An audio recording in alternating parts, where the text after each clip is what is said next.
Welcome to this analysis, Decoding the MSME Credit Engine. We will be conducting a complete NSE stock analysis of Aye Finance Ltd, an NBFC in the MSME sector, updated as of May 27, 2026.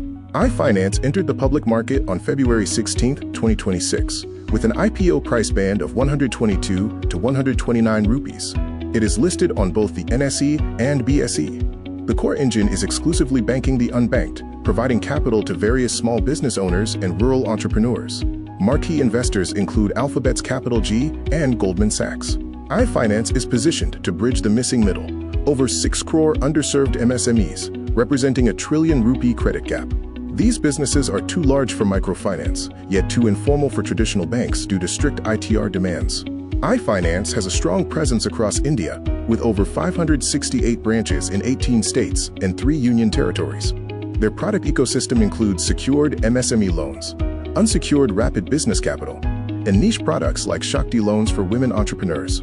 Traditional banks often reject applications from informal businesses due to the demand for formal proof like ITR. Aye Finance overcomes this via a digital underwriting moat, analyzing cluster economics, local business behavior, and cash flows, giving them an informational edge. The multi-decade lending opportunity is driven by several factors. This includes India's MSME boom, government support schemes, GST formalization, Digital India and UPI, and digital underwriting, which lowers customer acquisition costs and aids in rural credit penetration. Looking at the KPI growth dashboard for FY23 to FY25, we see significant growth. Assets under management grew by 2.2 times, and profit after tax saw 4.3 times growth. The company maintains strong metrics, including a strong return on equity, a net interest margin of over 15%, and debt to equity around 3x. The momentum dashboard highlights robust growth.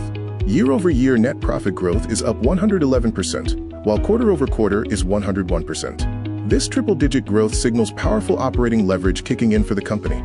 Technically, the stock is showing a bullish trend with a 9-week cup breakout. Key levels include a resistance zone target of 150 to 161, which is the all-time high, and support zones between 132 and 125. The threat matrix identifies critical risks, such as high NPA sensitivity, unsecured exposure risk, and high cost to income. Exogenous shocks include economic slowdown and RBI regulatory changes. Operational challenges involve intense competition and governance watch. Investors should avoid this stock if they are conservative, dividend-focused, or seek low volatility, as the company is highly sensitive to credit cycles. However, the stock is bullish for long-term growth investors and MSME economy believers, driven by valuation re-rating, better operating leverage, and rural consumption booms. In summary, Aye Finance shows high growth potential and attractive long-term opportunity, balanced by a high-risk level. Our verdict is that Aye Finance is a definitive proxy for India's MSME formalization, offering massive upside as a high beta growth story, provided asset quality stabilizes.